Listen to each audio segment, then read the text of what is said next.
kumfasha kubihamya. Ugiye ugakora accident ngo nuko ufite insurance ukabikora ubigambirira insurance ntikora.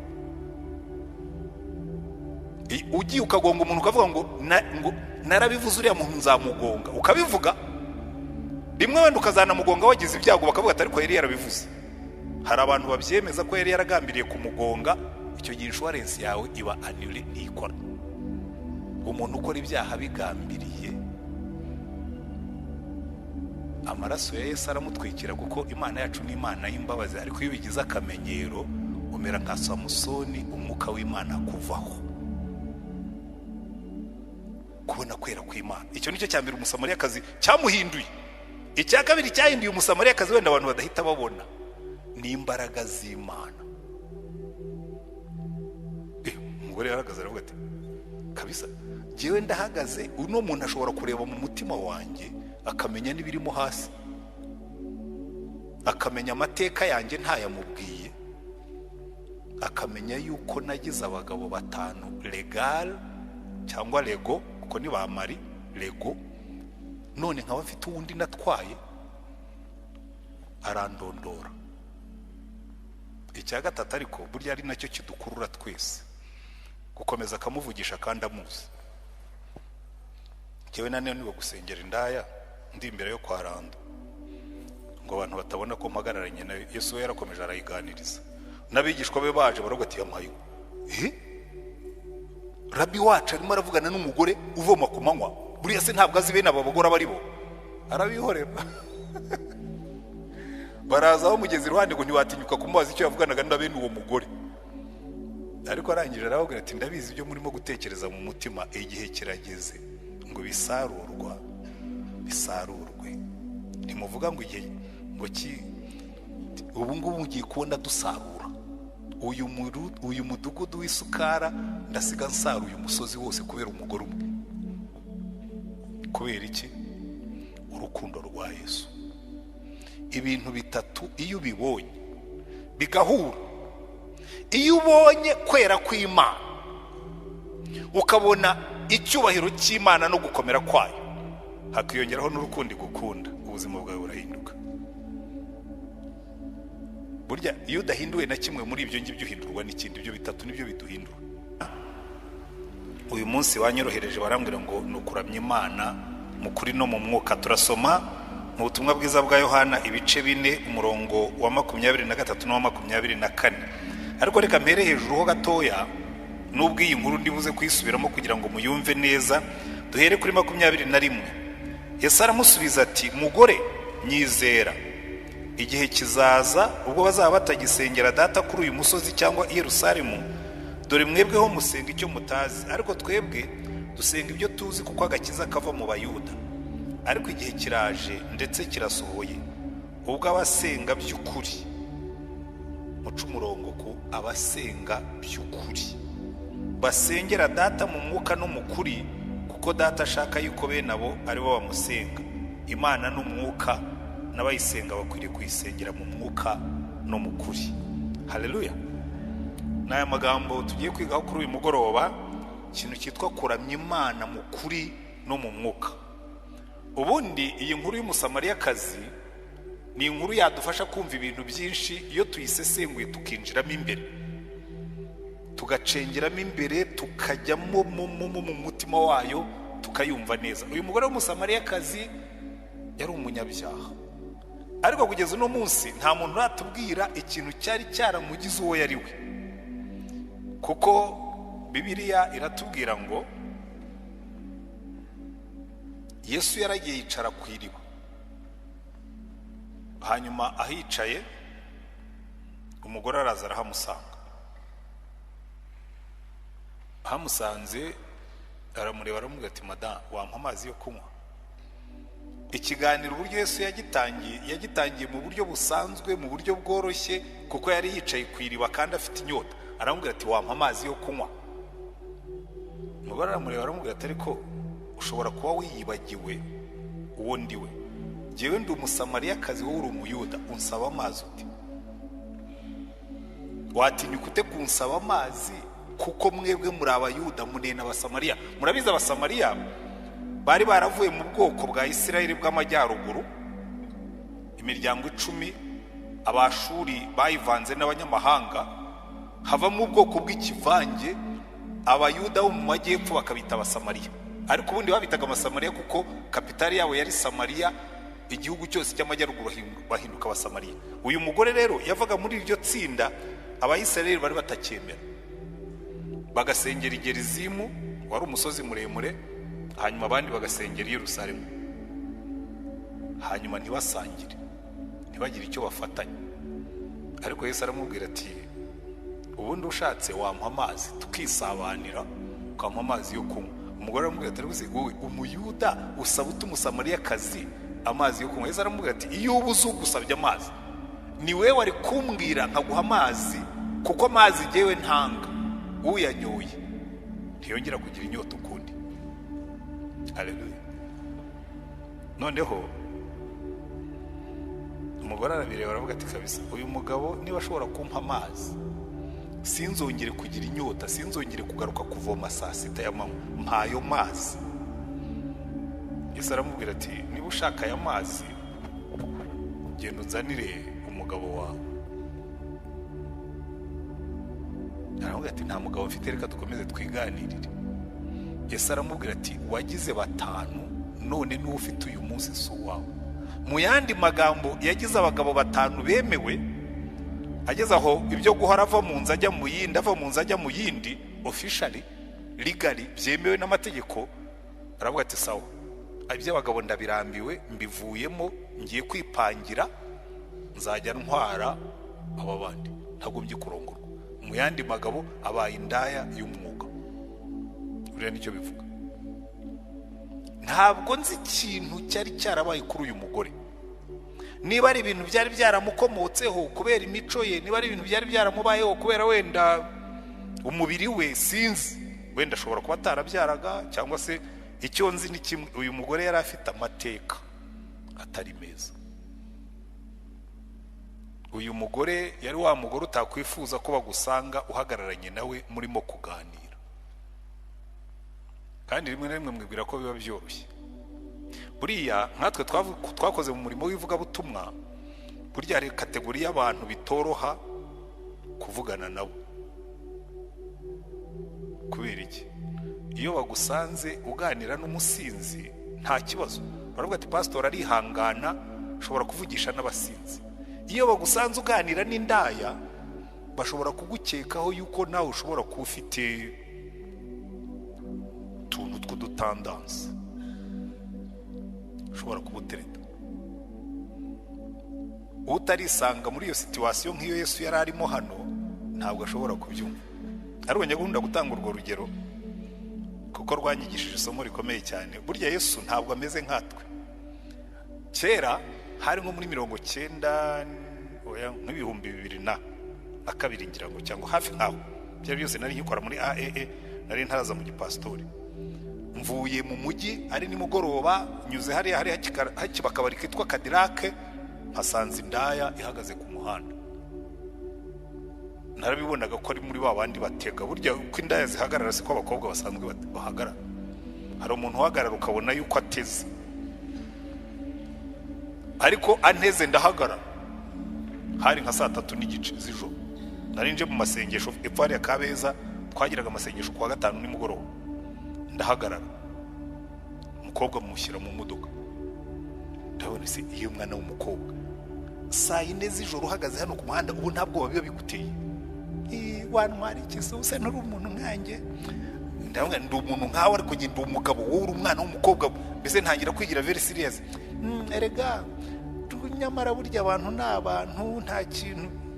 Yewe nawe rwose igihe nta nicyo nagutwara, ndi umuvuga butumwa. Ariko reka nkubwire ubu buzima. Noneho nangiye kumubwira burya umwuka wagira ukuntu akora.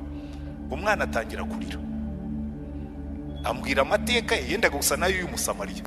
Umwana w'imfubyi yabaye aho ngaho, umuntu w'umugabo aramubeshya, amutera inda, amubwira ngo azamufasha ko yarafite wari umuntu we yasigaranye. Ambwira inkuru ye, nza ngenda buhoro kugira ngo mbanze nanayumve. Ndamubwira se, ubu buzima wabuvuyemo?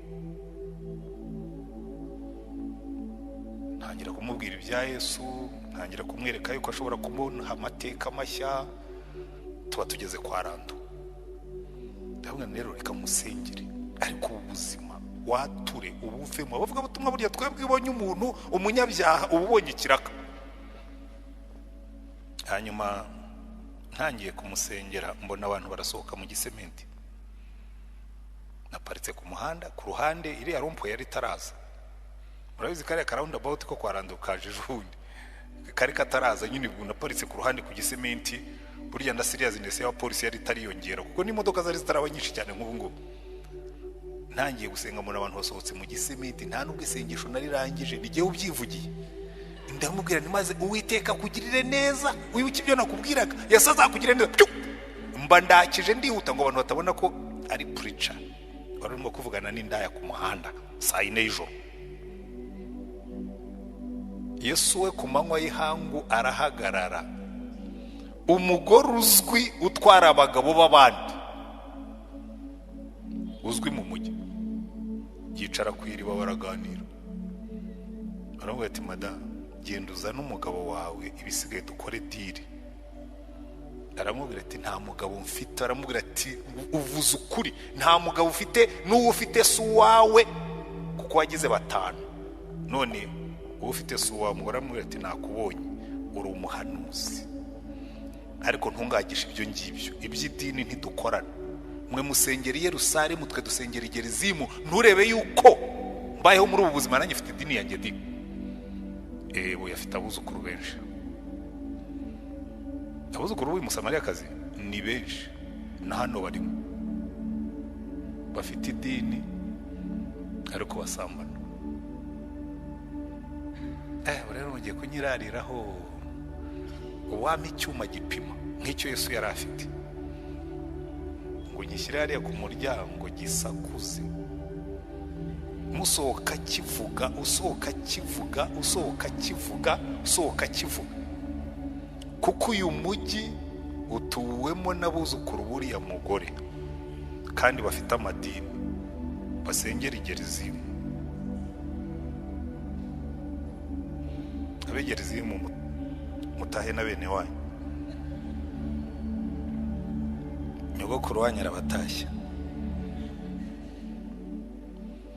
Ariko ikintu tugiye kujya, Yesu aramubwira ngo madamu uva muri ibyo by'idini, igihe kirageze ngo abasenga Imana, abaramye Imana bayiramye mu kuri no mu mwuka. Haleluya. Ndimo ndasenga Imana muri iyi minsi, ndasenga Imana ngo aya magambo ye kuba yiremera gusa, kuko iyo umuntu agenda asaza yifuza yuko isi yihuta. Iyo umuntu agenda asaza yifuza ko abantu bakizwa vuba, kuko ntabwo ubuze iminsi ushigaje, ariko ubona abantu barimbuka. Njya nicara nkanyura muri uyu muhanda, muri iyi mihanda nkareba abantu, nkareba abagabo, nkareba abagore, nkagenda mbwira Imana ngo Mana tabara abantu barimo bararimbuka. Bararimbuka mu nzoga, bararimbuka mu busambanyi, bararimbuka. Hari ukabona abantu bigiriye i Gerizimu, ngo burya i Gerizimu ibyaho biroroha. Reka mbabwire impamvu i Gerizimu byoroha. Bariya Abasamariya, umwami Tigurati Peraseri amaze kubajyana mu bunyagano, baramubwiye ngo yazanye abanyamahanga bavanga n'Abayisiraheli bari batuye mu majyaruguru, abazanira n'ibishushanyo n'imana z'abanyamahanga, barazizana biravanga. Bukeye baramubwira tuzi ikintu, ba bantu wajyanye muri cya gihugu bajyanye imana z'inyamahanga, none imana yaho yabamarishije intare. Umwami muze kubisoma muri Bibiliya zanyu, kuko Abasamariya bari barivanze n'andi mahanga, batangira gusenga ibigirwamana byabo. Ariko n'ubundi sicyo cyabiteye, n'ubundi bari basanzwe babisenga. Abayisiraheli bageze aho barambirwa Imana, batangira gusenga ibigirwamana by'amahanga bakikije. Noneho hano ho bari babavanze n'abanyamahanga batazi Imana. Noneho baravuga ati reka dushake abahanuzi babo babigishe gusenga Imana ariko n'ibigirwamana batabiretse. Dufite abahanuzi nk'abo muri icyo gihe cy'Abashuri, banafasha n'abantu kujya muri ibyo byaha, banabwira abantu ko nta nicyo bitwaye kuba muri ibyo byaha. Tubwiriza ubutumwa butanabwira abantu ngo nimuve muri ibyo byaha, comfortable, bukorohereza mu byaha byawe. igerizimu. None wese aramubwira ati rega madame, ari abasengera i Yerusalemu n'abasengera i Gerisimu bose nta tandukaniro n'amadini. Igihe kirageze ngo basenga Imana bayisenge mu kuri no mu mwuka. Ubaza umuntu utari kuko muri abanywi b'inzoga byagenze bitatizwe turabangirikani igerizimu, ariko ko mbona musambana muka bati twebwe ariko turasenga twebwe turi boneke. Ibyo muganye mbifite gihamya muri kino gihe ngo ntatsinda ufite ukuri, hatsinda ufite ibimenyetso. Je n'ibimenyetso ndabifite n'ukuri ndagufite. Uzabihakana azaze mutize telefone yanjye wame ibimenyetso by'abakristo b'igerizimu n'abi Yerusalemu. Ko buryo Yerusalemu ho bari bakirata yuko ariho urusengero rw'Imana ruri, niho abafarisayo n'abanditsi basengeraga, n'abatambyi bakuru bari bagihari batambaga n'ibitambo i Yerusalemu.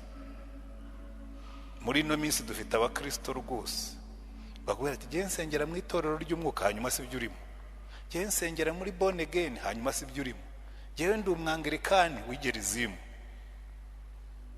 Ko mwabigenza kose, noneho akavuga ngo igihe kirageze ngo basenga Imana bave muri ibyo by'imihango n'amadini, basenga Imana mu kuri no mu mwuka. Noneho urumva ikintu gitangaje cy'uyu mudamu. Umudamu aravuga ati ibyo ari byo byose ibyo urimo kumbwira, batubwiye ko hari uwitwa Mesiya nazaza azabidusobanurira neza tubisobanukirwe tuve muri ibyo by'imihango n'imiziririzo. Aramubwira ati ujye tuvugana ni Mesiya. Haleluya. Ikintu nkunda cy'uyu mugore, from a prostitute to a preacher, yahoze ari indaya, aravuga ati kuva gihe mbonye Mesiya birahindutse byose. Ikintu gishimije n'ikibindi yarakibagiwe, agetaho aravuga ati no kibindi n'igisigare hano ndagaruka. Aragenda ajya ku musozi aravuga ati muze mbereke, muze murebe umuntu, muze murebe umugabo. Batahati kabaye yari yaratwaye wo kwa Margarita, none agiye kutwara no kwa Jeannette, abonye undi mugabo. Arababwira ati yasibe n'uwo mugabo ndimo kubabwira ni umugabo nyamugabo, ni umugabo ukureba. Haleluya. Umugabo ukureba ukibona ukuri, umugabo ukureba ibyaha byawe bikajya hagaragara kandi ntibimutere kukwanga. Uyu mugore ko tumuzi, bwa bushizi bw'isoni bwe bwagiye, ariko murabona bene abagore batwaye abagabo b'abandi yifata ku mayunguyungu umusozi ugashya. Murabona akifata atya yakwica gusa rimwe umuriro ugashya, umusozi ugashya. Bagiye kubona aravuga pozima yatuje. Hari umuntu twigeze kuganira, twakoranye ikiganiro n'umuntu aravuga ngo yeye ngutize ngo si uko yitonze, ngo yicaranye na pastor vure mugore ukuntu none avuga yitonze cyane. Ntabwo ndi buvuge amazina kuko ntabwo ndi hano mu gusebanya, ngo vure mari yitonze kandi kuko yari yitonze, ari umwana mwiza. Nkavuga niko uyu mwana kuki abantu bamuvuga nabi ko mbona ari umwana mwiza. Iyo wahuye na Mesiya uritonda ukavuga neza. Baravuga ati ariko uyu mugore ikintu cyamuturishije akaba avuga noneho atifashe ku gahanga, ntiyifate ku mayunguyungu ngo azunguze. Agomba kuba kuko yahuye n'umugabo nyamugabo. Timuze tujye kureba, muze gukurikira inkuru ngo baraje babonye Yesu ngo bamuteza amatwi. Baravuga ati sasa mada, ntabwo noneho twemejwe n'ibyo watubwiye, natwe turumva hari ibintu byatunganye. Ahubwo ngo baramuhendahindura baravuga ati wadukundira ukamara iminsi ibiri hano, kuko hari abandi twasize hariya batazanye natwe. Umva uko batubwira ku murongo wa 39 ngo nuko benshi mu basamariya bo muri uwo mudugudu bizera Yesu kuko bumvise amagambo y'uwo mugore ahamya ati yambwiye ibyo nakoze byose. Nuko abasamariya bamusanze baramwinginga ngo agumane nabo, asibirayo kabiri. Hizera abandi benshi baruta ba mbere kuko biyumviye ijambo rye. maze babwira uwo mugore bati wakoze sha, wakoze mada, wakoze, nubwo wahoze utwara abagabo b'abandi ariko uyu munsi turakwemeye, wakoze. Ngo baramubwira bati noneho si amagambo yawe yonyine aduteye kwizera, kuko natwe twiyumviye tukamenya ko uyu ari we mukiza w'abari mu isi koko. Haleluya. Iyi ni inkuru nziza. Haleluya. Umugore w'indaya abwiriza umusozi urakizwa. Reka tukuremo ibintu bitatu bidufasha kugira ngo nsoze. Ntabwo ndibuze kubarambira ngo nkomeze mbwirize nze gutinda cyane. Icya mbere, burya kuramya Imana mu kuri no mu mwuka. Haleluya. Bitangirira ku kubona Imana. Kugira gute? Kubona Imana. Muzitegereze Bibiliya, abantu bose bahuye n'Imana bakibonanira, ubuzima bwabo bwarahindutse. Reka mbahe ingero nkeya. Umugaragu w'Imana Mose yigeze kuragira intama, aragenda mu gitondo abona igihuru kiragurumana ariko ntigikongoke. Byari bisanzwe yuko habaho ibihuru bigurumana, kuko nkatwe twaragiye inka mu mashyamba, ibihuru birashya pe. Abahigi baratwika ishyamba rigashya, ushobora kuricaho ririmo gushya ukajya kuragira ahandi kuko riba riruze kuzima. Nta nubwo twarizimyaga, kwikomereza.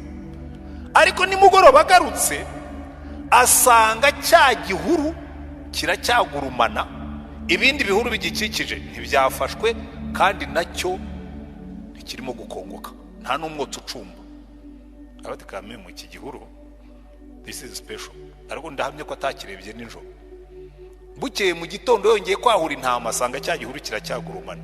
Aravuga ati sasa ibi ni ibintu bishya, reka njye kureba aya mahano, njye kureba ikintu cyabaye muri kiriya gihuru. Igihuru kigurumana ntigishye.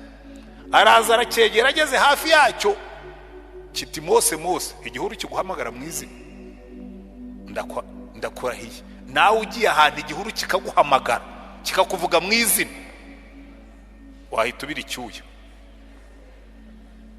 Mose, Mose, kwetura izo nkweto zawe kuko aho uhagaze nahera cyane. Mose yikubise hasi araramya. Imana iramubwira ngo ndi Imana ya Aburahamu, Imana ya Isaka, Imana ya Yakobo, Imana ya basogokuru banyu. Iyo umuntu ahuye n'Imana nyamana, kandi nimureba ahantu hose, reka mbaho urundi rugero rumwe rwo mu isezerano rya kera tugaruke mu isezerano rishya kugira ngo tuze gukuramo amasomo, kuko kuramya kwacu gutangirira kuri icyo kintu cyo guhura n'Imana nyamana. Igituma abantu benshi bataramya Imana, igituma abantu benshi ubuzima bwabo butahindutse, ntabwo bigeze bahura n'Imana. Bahuye n'idini, bahuye na pastori, bahuye na bishopu, bahuye n'amakanzu, bahuye na kora.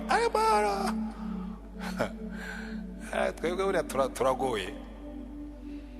Kera nigeze kujya gusezeranya abageni ntambaye kora.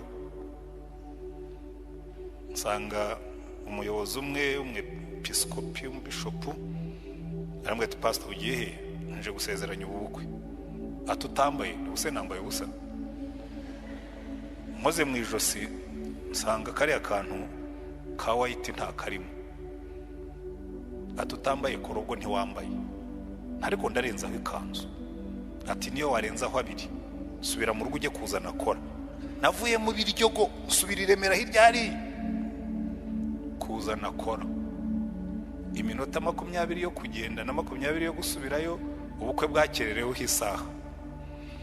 Hanyuma nza kubwira abagenzi banjye twakoranaga, ariko numvaga ndimo gutogota mu nda.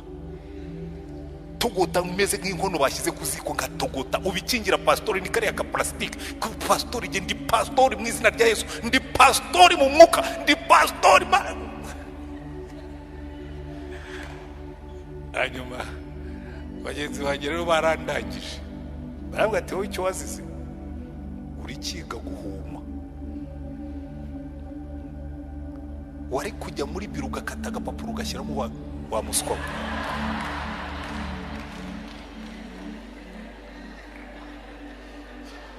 Ubwo nanjye mba ndabyiza. Icyo ndimo gushaka kubumvisha ni iki? Hari igihe dushyira imbaraga mu mihango n'imiziririzo. Mujye mumbabarira jewe kuko nakijijwe mbishaka kandi ngizwa mpuye na Yesu wavure twihuriye musitaraho nsoma Bibiliya ndamubona ndamumenya menya yuko igifite agaciro ikingira pastori ntabwo ari imyambaro nambara mu kuri no mu mwuka. Imyambaro sinyisuzugura munyumve neza, ntabwo nyisuzugura, ifite akayo gaciro ariko ntabwo ari cyo kingira pastori, nta nubwo ari nacyo kingira umukristo. Umunsi muzabyumva hari ibintu byinshi bizabafasha, kuko abantu benshi bihambiriye ku mihango bibagirwa ko imihango ni ishusho y'inyuma rimwe na rimwe uba udafitiye n'iki imbere. Muzasome mu bitabo byacu by'amasengesho barakubwira ngo isakaramentu ni iki, ngo ni ikimenyetso cy'inyuma cy'ibyabaye imbere mu mutima. Hari abantu benshi bakomejwe nta cyabaye mu mutima, hari abantu benshi babatijwe nta cyabaye mu mutima, hari abantu benshi bafata igaburo ryera nta cyabaye mu mutima, hari abantu bavuga Yesu nta uri mu mutima, hari abantu babaho nta Yesu bafite. Ariko nkakubitamo kora yanjye, nkakubitamo ikanzu, bambona bati kanoni yaje. Uri umugisha wa kanoni rero, ubundi baca idikoni bambara red, kanoni warakomeza akayambara kurinda apfuye. Uri kanoni nyine, kanoni icyitegererezo. Hari igihe mbareba nkavuga ntumva muzabazwa byinshi, ngiye mujye munyita pastori. Kanoni icyitegererezo, tukabwira abantu ngo munyitegereze, twakwitegereza tukagenda nko kugenda hacurike. Ariko mujye mwitondera amazina baduha. Kanoni ntabwo ngiye nenda kurireka kuko ntacyo rintwaye, n'ubundi ubu naje ukangurira, ariko ntabwo nakureberaho nakubwira niyo shawe uvuze ukuri rwose, nanjye hari ibinaniye. Ariko niba nakubera honete nkakubwira n'ibyo ngibyo uvuze ni ukuri, mu kuri no mu mwuka. Koko buri iyo uhuye na Yesu, reka nigarukire hano, iyo uhuye na Yesu nibwo umenya neza huyu wa, nibwo umenya uriwe. Uyu mugore yahuye na Yesu aramubwira tumva madamu, mbere yo kuvuga ngo uzimana banza wemere uriwe. Abantu bicara hano kagira beza bakafata mikrofone hano bakaririmba, Yesu akakubwira ngo banza wemere uriwe. Sibyo, banza wemere uriwe. Nambare kora nitwe pastori, banza wemere uriwe mu kuri no mu mwuka. Kuko nicyo yakoreye uyu mugore w'umusamariyakazi, yarabanje muhagarara imbere aravuga ati mada, mbere yuko wakira aya mazi y'ubugingo banza wemere huyu wa, banza wemere uriwe. Ikintu kitwica tugendera mu binyoma, ikintu kitwica turitwikira, ikintu kitwica twambara udupfukamunwa, tukambara face mask, ukambara mask ukigira igitangaza. Imana ikakubwira ngo banza wemere uriwe, ugendere mu kuri no mu mwuka. Haleluya. Kandi buri ikintu nkundira Imana, iyo ufunguye ukajya mu kuri no mu mwuka ntabwo ikwanga. Cyo nkundira Yesu, yabwiye umugore aramubwira ati madamu erega ndakuzi ntacyo mpishwa, wowe wagize abagabo 5 n'ufite uno munsi, ariko dushobora gukomeza tukaganira. Ubwo aramubwira ati nakonyura umuhanuzi ati ntabwo ndi mu by'idini, ndi mu buzima bugomba guhinduka. Ikibazo dufite twahugiye mu kwibagirwa ko ubuzima bugomba guhinduka. Ubuzima bugomba guhinduka, abantu bakagendera mu kuri no mu mwuka. Hari igihe abantu bakubwira ibintu, kera nkiri pastori uyobora paruwasi, umuntu yize kumwira pastor n'ubwo biriya myigishirize yawe izirukana abakristo. Nawe nahitamo kugira abakristo 100 bari mu kuri no mu mwuka kuruta 1000 kiri mu binyoma. Kuko ku munsi w'amateka nta kinyoma kizakora. There is no hiding place. Nta ushobora kububa, nta ushobora kwishyira amaso y'Imana. Abantu badahindishwa umushitsi na presence y'Imana ndabababarira, kuko ku munsi w'amateka ngo byose azabishyira ku mugaragaro. Yesu yabwiye uyu mugore aramubwira ati madame, reka ibyawe mbishyire ku karubanda kugira ngo ugendere mu kuri no mu mwuka. Kandi umugore amaze kubyemera yabaye affirmed, Yesu umva abaturage bagenzi be ni bamwe madakora hano watugiriye neza watuzaniye Mesiya kuko guhinduka kwawe kwahinduye n'abandi. Haleluya. Iki rero Yesu abwira umusamariya ati nukugenda mukuri no mu mwuka muzareba abantu bose bagiye imbere y'Imana. Reka mbaye izindi ngero ebyiri hanyuma ngiye kugana ku musozo. Yesaya yigeze kugenda ariko Yesaya buri yari umurokore type moderne.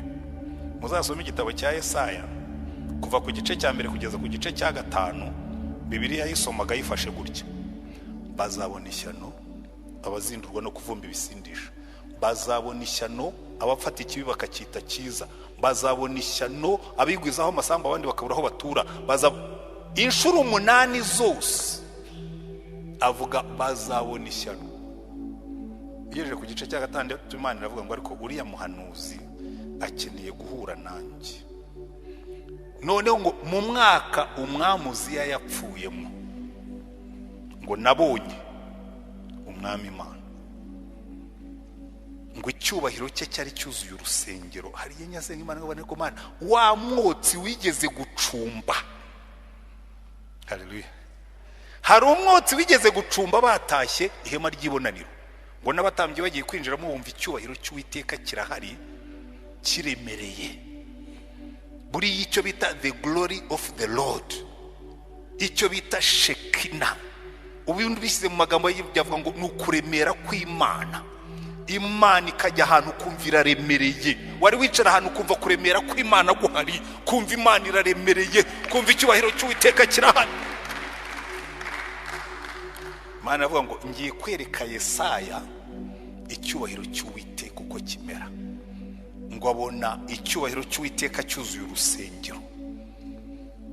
Hanyuma marayika umwe wenyine ngo aramanuka aravuga ati Uwiteka arera arera arera. Ngo yavuze 3 gusa Yesaya yubarara hasi ati ndapfuye. Yabwiraga abandi ngo bazabona ishyano ati mbonye ishyano nanjye ndapfuye. Najyaga mbwiriza abandi nanjye bitarambaho ati none mbonye umwami Imana. Yikubise hasi Imana iravuga ati nicyo nashakaga. Abwira umwe mu bamarayika wari wayisikoti. Ergo buryo Imana igira abayisikoti. Buryo cyatumye aragagabo kitwa uza nayo bigeze guherekeza isanduka y'Imana bayigenda iruhande arambuye ikiganza agiye gukoraho Imana irato marayika aramukubita urashaka gukora ku cyubahiro cy'Uwiteka kubita umuntu arapfa. We wakubwiye ko agomba kukuremererwa ukamwikore none uragenda agendera ku nka agasuzuguro mutambye arapfa. Ngo David atinya Imana.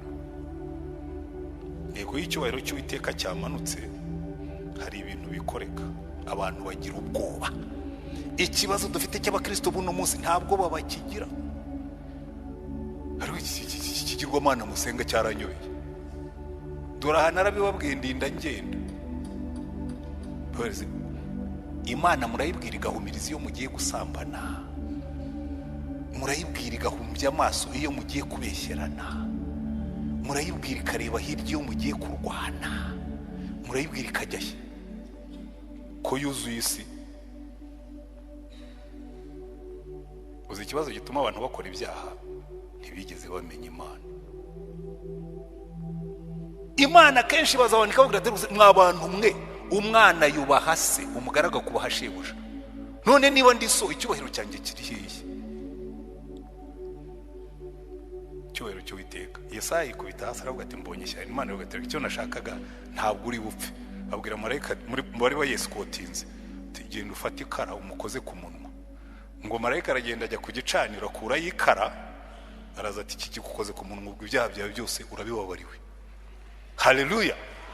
Noneho n'amatwi yarazibuka. Ariko ikintu cyari cyabaye murebe ikintu Yesaya yungukiye hari yaravuze ngo mbonye ishyano number 1 yibona uko ari kuko ndi umunyaminwa yanduye. Abona nabo babana kandi ntuye hagati y'abanyaminwa yanduye. Kwibona ukuri kuko warebye mu ndorerwamo y'Imana. Yesaya yaramenyere kwereka abandi indorerwamo y'ijambo ry'Imana muzabona ishyano muzabona ishyano. Imana iramubwira ati hindukiza icyo gitabo nawe uvuge ngo mbonye ishyano. Ko mbonye icyubahiro cy'Uwiteka kandi ndi umunyaminwa yanduye. n'abanyaminwa yanduye nabo hariya mu Giporoso baranahaba Giporoso ariko se ho honyine muhumure sindimo kubavuga nabi nanjye ndo hano ariko mujye mucunga iminwa yanyu ujye uvuga ibyo wahagazeho ujye uvuga ukuri ibintu by'ibihwehwe by'inza wawa mu byihorere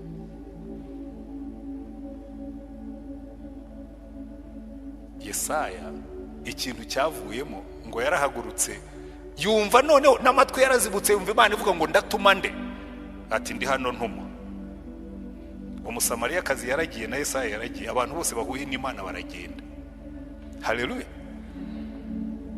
rero reka nsoreza ahangaha tuvanemo amasomo makeya number 1 kuramya Imana biva mu kubona Imana ku bintu bitatu bigaragara muri iyi nkuru number 1 kubona kwera kw'Imana buri ikintu cyemeje uriya musamariyakazi nukumva avugana na Mesiya kuko bari baravuga ngo Mesiya azaza ari uwera w'Uwiteka bakavuga ati uyu nguyu naza ni uzatwigisha uko ubuzima bwejejwe busa amubwira ati nige tuvugana nige Mesiya umugore aravuga ati sasa ubu bigiye guhinduka nahuye na Mesiya mwumva hari indirimbo ngira ngo ni ambassadors vuga ngo nahuye na Mesiya guhura na Mesiya guhagararana na Mesiya kavuga ati jewe umugore utwara abagabo babandi mvugana na Mesiya uwera w'Uwiteka Yesaya aravuga ati jewe Yesaya umunyaminwa yanduye utuye hagati y'abanyaminwa yanduye nabonye Imana jewe Mose w'ibirenge byanduye magaze imbere y'igihuru cyicayemo Imana bose bakikubita hasi bakaramya buriya ikidutera kuramya cya mbere no guhura n'Imana mu bintu bitatu icya mbere guhura n'Imana mu kwera kwayo kwera kw'Imana niyo mpamvu Yesu yabwiye abigishwa aravuga ngo mubabera kuko so mu ijuru ari uwera hari abantu rero njye numva bigisha ngo rero ngo buriya ngo ibyaha byacu byose Yesu yarabirihiriye ngo niyo twabikora ngo ntashobora kubyibuka nkabwo you are wrong fake kuko Imana iravuga ngo mubabera nkuko so mu ijuru ari uwera impamvu amaraso ya Yesu adutwikira nuko ibyo tudashobora kubikora mu mbaraga zacu nibyo twakiraniwe niyo mpamvu batubwira ngo niyikiranukira kutubabarira amaraso ya Yesu akatwezaho ibyaha byose ariko ni igihe wakoze accident ntabwo batubwira ngo mujye mukora accident kuko mufite insurance by the way abatwara imodoka ngira ngo mushobora kumfasha kubihamya ugiye ugakora accident ngo nuko ufite insurance ukabikora ubigambirira insurance ntikora ugiye ukagonga umuntu ukavuga ngo narabivuze uriya muntu nzamugonga ukabivuga rimwe wenda ukazanamugonga wagize ibyago bakavuga ati ariko yari yarabivuze hari abantu babyemeza ko yari yaragambiriye kumugonga icyo gihe insurance yawe iba annulé ntikora umuntu ukora ibyaha bigambiriye amaraso ya Yesu aramutwikira kuko Imana yacu ni Imana y'imbabazi ariko iyo bigize akamenyero umera nka Samusoni umwuka w'Imana kuvaho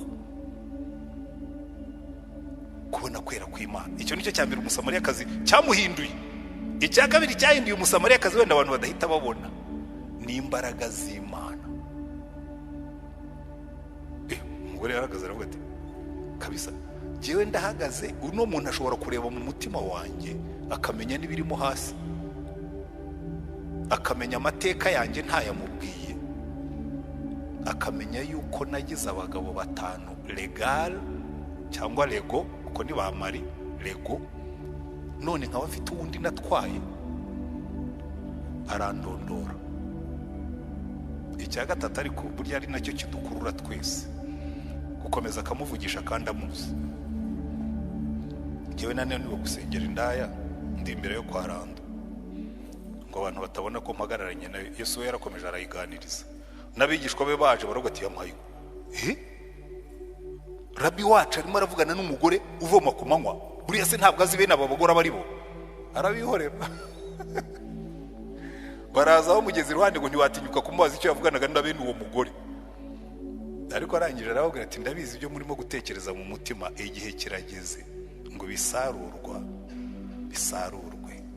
Ntimuvuga ngo igihe ngo ubu ngubu mugiye kubona dusarura uyu mudugudu w'isukara, ndasiga nsaruye umusozi wose kubera umugore umwe. Kubera iki? Urukundo rwa Yesu. Ibintu bitatu iyo ubibonye bigahura, iyo ubonye kwera kw'Imana ukabona icyubahiro cy'Imana no gukomera kwayo, hakiyongeraho n'urukundo igukunda, ubuzima bwawe burahinduka.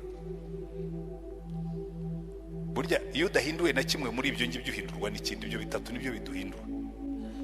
Uyu musamariyakazi cyamuhinduriye ni ukubona umuntu umuzi mu bubi bwe, ariko agakomeza akamukunda, akamubwira ati ariko twakomeza tukaganira, kandi wandondoye. Terega madani, ntabwo ndi mu by'idini, ndi mu byo guhindura ubuzima bw'abantu. Ariko amubwiye ko ari Mesiya wera w'Uwiteka. Aravuga ati jyewe umugore w'indaya ndavugana na Mesiya. Namba 2, jyewe umugore w'umunyabyaha ndavugana n'umuntu wandondoye unzi mu bubi bwanjye. Namba 3, jyewe wanzwe n'abagabo bose. Ergo uriya mugore yari afite ibikomere byinshi yatewe n'abagabo. Abagabo 5 bakwirukana. Uwa mbere arakwirukanya guha urwandiko, uwa kabiri arakwirukanya guha urwandiko. Ndibwira ko niba yari yabyaye abana, mutekereza abana yagiye asiga muri iriya miryango, agahinda kari karamwishe. Ariko aravuga ati hano hari umugabo unshubije agaciro kanjye. Arahinduka, noneho ajya mu kuri no mu mwuka, aba genuine. Ukaba wowe kuko wahuye no kugira wowe, ukaba wowe kuko wahuye n'uvuga ngo jyewe ndi, ndi ubuzima, jyewe ndi. Ukaba wowe kuko wahuye n'ukwereka uriwe utari we. Koreka nkubwire, ushobora kuvuga uti genda umusinzi, nkakubwira ngo ya Imana ikurema ntiyakuremeye kuba umusinzi, yakuremeye kuba umuntu. Imana yaremye mu ishusho yayo, ikuremera imirimo myiza yiteguriye kera ngo uyigendere muri Kristo Yesu. Ntabwo waremeye kuba umusinzi. Ushobora kuba uri umusambanyi kandi ubirambiwe, ukavuga ngo jyewe naragerageje ngo mfite na za karande, nkakubwira no way, muri karande y'Imana ubusambanyi ntibubamo. Imana ikavuga ngo uwo nguwo uriwe uyu munsi si we wowe, ahubwo wowe nyakuri n'uwo uzaba we umunsi wahuye na Mesiya, ukajya ugendera mu kuri no mu mwuka. Haleluya. Hari abantu benshi bicara ugasanga bamuhinduriye izina, ni gahinda, ni mubabaro, ni yabesi, ni kanyota, ni mubu,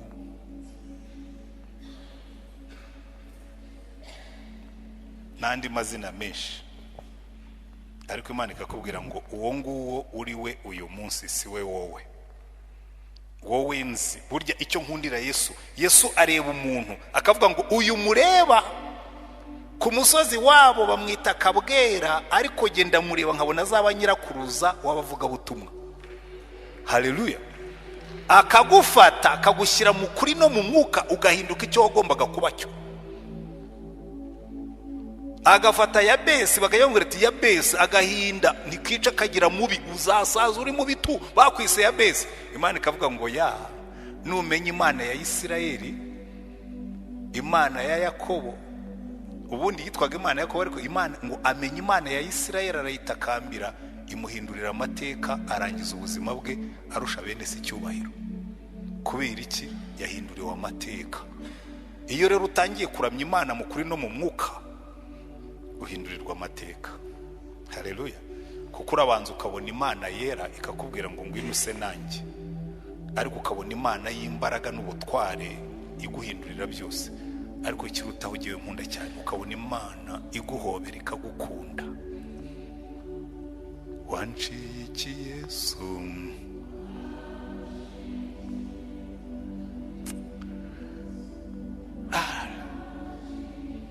buriya umujye mubitekereza. Umusamariyakazi ahagaze akavuga ati bishoboka bite ko ngewe umugore watwaye abagabo b'abandi ndimo kuvugana na Mesiya? Kera nyimara gukizwa, reka ndangirize kuri ubu buhamya dusenge. buriya mu gitabo habamo indirimbo nakundaga n'ubu nkikunda cyane, najyaga nicara nkaririmba ubundi amarira yanjye kugira ngo azaze. Yewe niyo bankubitaga jewe amarira yanjye ntabwo yazaga byoroshye, nafungaga umutwe tu, ariko najyaga nicara nkavuga ariko uzi ndirimbo ngo Yesu nguhagaze imbere nibaza binyobeye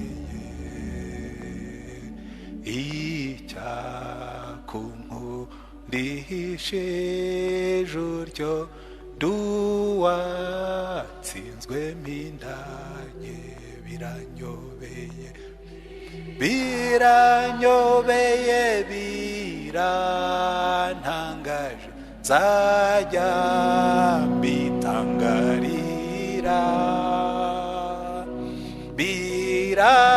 biranyobeye birantangaje yuko wankunze utyo Yesu wishyize ibyaha byanjye bihinduka nk'ibyawe weho ntacyo wakoze nige bakujijije biranyobeye biranyobeye birantangaje nzajya mbitangarira biranyobeye birantangaje yuko wankunze utyo Yesu birya byuya by'amaraso ntanga iyo mbyibutse ibyo byabaye ku bwanjye ryajo rigoromani biranyobeye birantangaje nzajya mbitangarira biranyobeye birantangaje yuko wankunze utyo Yesu. Umunsi uzageraho wumva ibyo ngibyo ukumva gukomera kw'Imana, ukumva kwera kwayo bigahura n'urukundo rwayo ikakwakira ukuri, nibwo uzatangira gusenga Imana mu kuri no mu mwuka ukavuga ngo uyu mwami wankunze utyo, wankunze atya, ni ukuri sinzamutenguha, ni ukuri sinzamuhemukira, sinzamuvaho. Niba wicayemo hano uyu mugoroba ukawumvise umwuka w'Imana avugana nawe ngo uyu niwo munsi wo gutangira urugendo rwo gusenga Imana mu kuri no mu mwuka, ukava mu kamenyero k'idini n'imihango gusa, ukava mu kamenyero k'izina, ukavuga ngo hari ikintu kimwe nzi, ngiye kugendana na Yesu mu kuri no mu mwuka. Uzamura ikiganza aho uri dusenge Imana, kuko ndumva twese dukeneye kujya tugendera muri iyo presence y'Imana, tukagenda turabera nk'uko data ari uwera, tukanga icyaha nk'uko acyanga, ariko tukajya tumuramya tukamushima kuko yatugiriye neza akadukura mu byaha byacu. Dusenge Imana. Turagushimye mwami Mana yacu, urebe ibiganza bizamutse imbere yawe kuri uyu mugoroba mwami, turifuza kubona icyubahiro cyawe cyuzura ahantu. Umugaragu wawe Yesaya ngo umunsi umwe, ngo umwaka umwami Uziya yapfuyemo, ngo urimanukira uraza. Wenda yari ari mu gahinda kubera yuko umwami wajyaga amuhesha agaciro yari yapfuye, uravuga ngo reka manuke Yesaya amenye agaciro abonera muri jyewe. Ntabwo tuzi icyakumanuye kuri icyo gihe, icyo tuzi ni kimwe nuko yakubonye akikubita hasi akakuramya kandi akava abonye mission kandi yejejwe. Turasenga Mana ngo uyu mugoroba tugenderere, turasenga ngo icyubahiro cyawe cyuzura aha hantu, iki cyumweru kizaba icyumweru cyo kukubona, kuko abakubonye bose bikubise hasi barakuramya. Mwami Yesu, turashaka kubona imbaraga